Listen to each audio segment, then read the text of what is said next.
उड़ीसा के बालासोर में हुए रेल हादसे को लेकर केंद्रीय स्वास्थ्य मंत्री का बयान आ गया है। उन्होंने कहा है कि दिल्ली से डॉक्टर उड़ीसा पहुंच गए हैं। दिल्ली एम्स और इसके अलावा दिल्ली के कई और अस्पतालों से डॉक्टर यहां पर पहुंचे हैं। 100 से ज्यादा ऐसे लोग हैं जिन्हें क्रिटिकल केयर की जरूरत है। वायुसेना के विमान से डॉक्टर्स को यहां पर पहुंचाया गया है और जिन लोगों को क्रिटिकल केयर की जरूरत है उनकी देखभाल में अब ये एक्सपर्ट डॉक्टर्स की टीम लग जाएगी। उड़ीसा के बालासोर में एक भयावह रेल हादसा हुआ और इसमें सैकड़ों की संख्या में लोग घायल हुए हैं जिनका अस्पतालों में इलाज चल रहा है और इसी के लिए दिल्ली से भी एक्सपर्ट डॉक्टर्स की एक टीम उड़ीसा पहुंच गई है और अलग अलग अस्पतालों में ऐसे मरीज जिन्हें क्रिटिकल केयर की जरूरत है, जिनकी संख्या 100 से ज्यादा बताई जाती है, इनकी देखभाल के लिए ये एक्सपर्ट डॉक्टर्स की टीम अब जुटने जा रही है। वायुसेना के विमान से इन डॉक्टर्स को उड़ीसा पहुंचा दिया गया है। केंद्रीय स्वास्थ्य मंत्री मनसुख मांडविया का यह बयान, बालासोर के हादसे को लेकर उनकी तरफ से बयान दिया गया है और उन्होंने कहा है कि दिल्ली से डॉक्टर्स की टीम उड़ीसा पहुंच गई है। बालेश्वर रेलवे एक्सीडेंट में 1000 से अधिक लोग घायल हुए हैं, उसकी ट्रीटमेंट चल रही है। 100 से अधिक लोग उसको क्रिटिकल केयर की आवश्यकता है। कई पेशेंट को ऑपरेशन करने की आवश्यकता है, उसको तुरंत ही अच्छी ट्रीटमेंट मिले, इसलिए Delhi AIIMS, Lady Hardinge's hospital, RMLA hospital, सभी जगह से एक्सपर्ट डॉक्टर की टीम एयरफोर्स के स्पेशल प्लेन के द्वारा मॉडर्न इक्विपमेंट और मेडिसिन के साथ अभी पहुंच चुकी है। इस बीच प्रधानमंत्री भी इस हालात पर नजर बनाकर रखे हुए हैं। रेल मंत्री से उन्होंने हालात की जानकारी ली है। बालासोर हादसे की वजह का पता भी चल गया है। प्रधानमंत्री ने रेल मंत्री से हालात की जानकारी ली है। रेल मंत्री ने कहा है कि बालासोर हादसे की वजह का पता चल गया है। इलेक्ट्रॉनिक इंटरलॉक में बदलाव की वजह से यह हादसा हुआ। इलेक्ट्रॉनिक इंटरलॉक में बदलाव होना यह हादसे की वजह बना है और रेल मंत्री ने कहा कि बुधवार सुबह तक जो रूट प्रभावित है वो एक बार फिर से बहाल कर दिया जाएगा। रेल सुरक्षा कमिश्नर जांच रिपोर्ट देंगे, उनकी जांच पूरी हो गई है, वो रिपोर्ट अपनी सबमिट करेंगे। इस हादसे का कवच सिस्टम से कोई लेना देना नहीं है। इस हादसे में अब तक 288 लोगों की मौत हो चुकी है। कवच सिस्टम पर विपक्ष सवाल उठा रहा था, लेकिन रेल मंत्री ने साफ कर दिया कि कवच सिस्टम से इसका कोई लेन देन नहीं है। लोगों की जान बचाना ही हमारी प्राथमिकता है। रेल मंत्री ने इस बात को दोहराया है। अमेरिकी राष्ट्रपति जो बाइडेन ने भी हादसे पर शोक जताया है। पूजा मेहता और जानकारी के साथ मेरे सहयोगी जुड़ गए हैं। पूजा, आप इस वक्त की स्थिति क्या है, जरा तस्वीरें दिखाइए। बिल्कुल विशाल, मैं आपको बता दूं, हम फिलहाल सोरो हॉस्पिटल में मौजूद हैं और कोलकाता से बांग्लादेश डेप्यूटी हाई कमीशन की एक टीम यहां पर पहुंची थी क्योंकि बांग्लादेश के कुछ नागरिक उस ट्रेन में सवार थे। कहा जा रहा है 5 नागरिक ट्रीटमेंट कराने के लिए साउथ इंडियन जा रहे थे, तो उनके जो है डिटेल्स बांग्लादेश से आई है। तो यहाँ पर ऑफिशियल्स आए थे बांग्लादेश डेप्यूटी हाई कमीशन से और यहाँ पर इस वार्ड में वो पहुंचे थे जहाँ पर जो यात्री घायल हुए थे उस एक्सीडेंट में। यहाँ पहुंचे, उनका पता करने के लिए वो देख रहे थे क्या यहाँ पर कोई बांग्लादेशी नागरिक है कि नहीं, क्योंकि उनका कहना है कि ओडिशा गवर्नमेंट की ओर से कोई जानकारी नहीं दी जा रही है, लिहाजा वो एक के बाद एक अस्पताल विजिट कर वो देख रहे हैं कि उनके नागरिक कहाँ हैं, क्योंकि जो डिसीज्ड की लिस्ट है उसमें भी उनका नाम नहीं है। तो उनका ख्याल है कि शायद वो घायल होंगे, तो इसीलिए उनकी जांच पड़ताल की जा रही है कि आखिरकार वो कहाँ है, किस अस्पताल में है। और फिलहाल हम आपको तस्वीरें दिखा रहे हैं सोरो अस्पताल की। यहाँ पर अभी भी कुछ लोग जो घायल हुए थे वो यहाँ पर मौजूद हैं। हालांकि आज तक जो है, सुबह तक जो है, कई ऐसे यहाँ पर यात्री थे जो घायल हुए थे उस एक्सीडेंट में, वो यहाँ से रिलीज होकर अपने घरों की ओर भी गए हैं क्योंकि कई ऐसे स्टेट्स हैं जो ओडिशा गवर्नमेंट के साथ कोऑर्डिनेट कर रहे हैं। अपने राज्य से यहाँ पे बसें भेजी जा रही है, फिर चाहे बिहार हो, झारखंड हो, पश्चिम बंगाल है, वो लगातार ओडिशा गवर्नमेंट से बातचीत कर रहे हैं ताकि उनकी स्टेट के जो लोग घायल हुए हैं उनके किस तरह वापस अपने स्टेट में ले जाया जाए, उसकी पूरी कोशिश की जा रही है। इसलिए हमने देखा है कि कई ऐसे जो घायल यात्री है वो ऑलरेडी वापस जाना शुरू कर चुके हैं। कुछ लोग अभी भी यहाँ पर है जो अभी भी संपर्क साध रहे हैं, शायद उनके परिजन यहाँ पर पहुंचे भी हैं और वो अब धीरे धीरे रिकवरी के बाद जो है अपने घरों को वापस जाएंगे। घायलों की संख्या को लेकर अगर हम बात करें तो ये संख्या अभी यहां पर कितनी है जहां पर आप मौजूद हैं? देखिए, घायलों की संख्या 600 है, लेकिन सारे लोग अलग अलग अस्पताल में भर्ती है।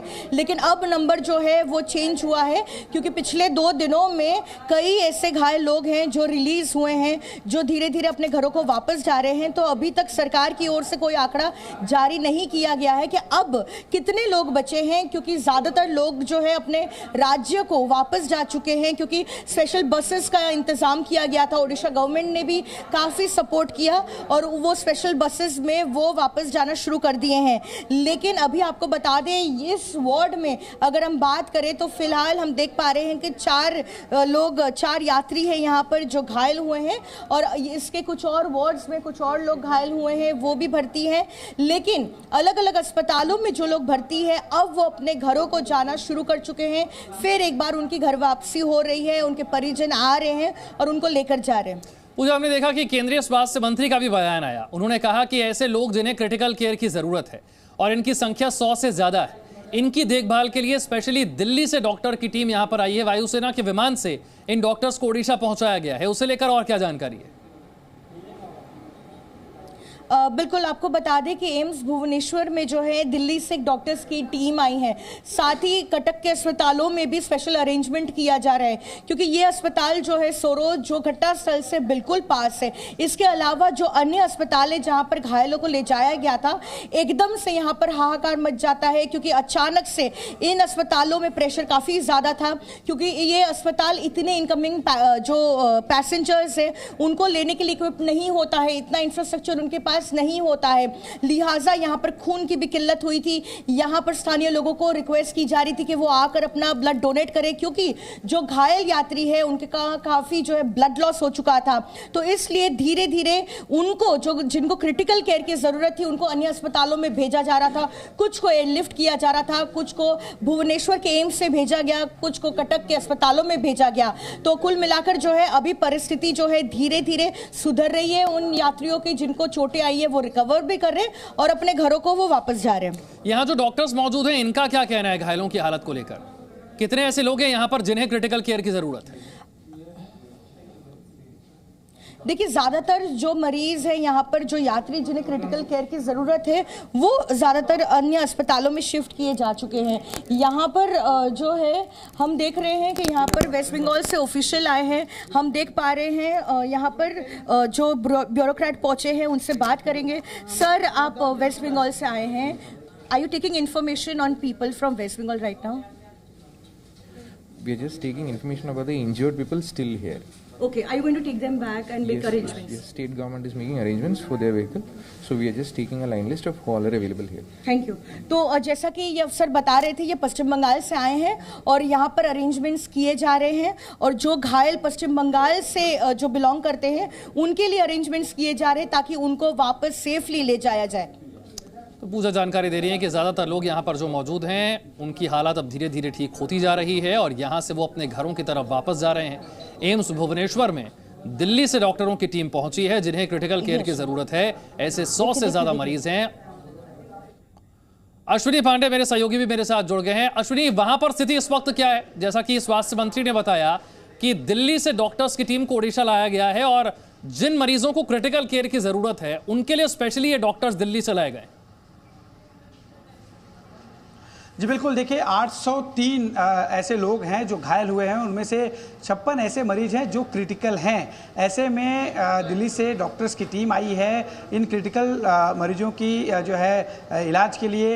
ये मरीज अलग अलग अस्पतालों में इन्हें एडमिट किया गया है जहां पर इन डॉक्टरों की टीम जाएगी, उनका इलाज करेगी। आपको बता दें कि खासतौर पर अगर हम बात करें सोरो अस्पताल की, वहाँ पर करीब 3 ऐसे पेशेंट हैं जो अभी भी एडमिट हैं। इसके अलावा जो है बालासोर के अस्पताल में पेशेंट एडमिट हैं, कटक के अस्पताल में पेशेंट एडमिट हैं। जो क्रिटिकल है उनमें से कुछ को भुवनेश्वर भेजा गया। तो अलग अलग अस्पतालों में इलाज इस वक्त चल रहा है। सबसे पहले सोरो अस्पताल ही एक ऐसी जगह थी जहां पर 257 लोगों को लाया गया, चूंकि सबसे नज़दीकी अस्पताल यही था। घटनास्थल से महज 8 से 10 किलोमीटर के दायरे में इस अस्पताल में 257 लोगों को लाया गया, जिनमें से 92 लोगों को अलग अलग जगह रेफर किया गया, क्योंकि जिस अस्पताल में उतनी सुविधाएं नहीं थी जो कि ज़्यादा घायल पेशेंट को इलाज के लिए यहाँ पर रखा जा सके। जिसके बाद अन्य अस्पतालों में इलाज शुरू हुआ, जिसमें से 23 लोग मृत घोषित हुए यहाँ पर लाने के बाद। चूँकि उनकी स्थिति बहुत ज़्यादा ख़राब थी, वो ट्रेन की चपेट में बुरी तरह से आए थे, जिसकी वजह से उनकी जान चली गई। आपको बता दें कि फ़िलहाल सभी अस्पतालों में जो बड़े डॉक्टर्स हैं उन्हें डिप्लॉय करने के लिए कहा गया है, ताकि जिस अस्पताल में क्रिटिकल मरीज ज़्यादा हैं उनके इलाज की तत्काल व्यवस्था हो सके, उन्हें तत्काल इलाज दिया जा सके। क्योंकि अभी तक 288 लोगों की इस दुखद घटना में मौत हुई है। आगे किसी की जो है इलाज की वजह से किसी की जान ना जाए, इसका पूरा ख्याल रखा जा रहा है। यही वजह है कि खुद स्वास्थ्य मंत्री इस पर पूरी निगरानी रखे हुए हैं। कुछ देर पहले धर्मेंद्र प्रधान अलग अलग अस्पतालों में विजिट कर रहे थे। सोरो अस्पताल गए, बालासोर के अस्पताल में गए हैं, वो कटक के अस्पताल गए। तो इन अस्पतालों में जाकर मंत्री खुद जो है स्थिति का जायजा ले रहे हैं, ताकि एक तरह से कोई भी ढिलाई ना हो। देखिए, मंत्रियों के जाने से, अधिकारियों के जाने से जो प्रशासन है, अस्पताल प्रशासन है, वो पूरी तरह से चुस्त दुरुस्त रहता है। और यही कारण है कि लगातार अधिकारियों और मंत्रियों का जो है दौरा इन अस्पतालों में हो रहा है, ताकि जो मरीज हैं उनका इलाज में कोई कोताही ना हो, उन्हें बाकायदा ठीक किया जाए। और इसी को ध्यान में रखते हुए प्रधानमंत्री ने अलग अलग कैबिनेट मंत्रियों को इस पर काम पे लगाया हुआ है। लगातार उन्हें जो है स्थिति को पूरे देखने के लिए कहा गया है। स्वास्थ्य मंत्री को पूरी निगरानी करने के लिए कहा गया है। रेल मंत्री लगातार जब से घटना हुई तब से वो जो है बालासोर में ही मौजूद हैं। कल रात देर तक वो घटनास्थल पर मौजूद रहे, चूँकि वहाँ रिस्टोरेशन का काम चल रहा था। इसके अलावा अस्पतालों में लगातार वो जा रहे हैं, ताकि जो मुआवजे की बात है उन मुआवजों को लगातार अस्पतालों में भी देने का काम चल रहा है। जो घायल हैं उन्हें मुआवजा दिया जा रहा है, जो ज़्यादा घायल हैं उन्हें अस्पताल के अंदर ही उनके परिवार वालों को मुआवजा दिया जा रहा है, ताकि जो परिवार के लोग हैं उन्हें कहीं भी ऐसा ना लगे कि प्रशासन जो है किसी भी काम में कोताही बरत रहा है। यही वजह है कि लगातार मंत्रियों को निगरानी रखने के लिए प्रधानमंत्री की तरफ से कहा गया है। जी अश्विनी, जिस जगह पर आप मौजूद हैं वहां पर घायलों की अगर हम संख्या की बात करें तो कितने घायल यहां पर भर्ती हैं और इनमें से कितनों को अब तक डिस्चार्ज किया जा चुका है?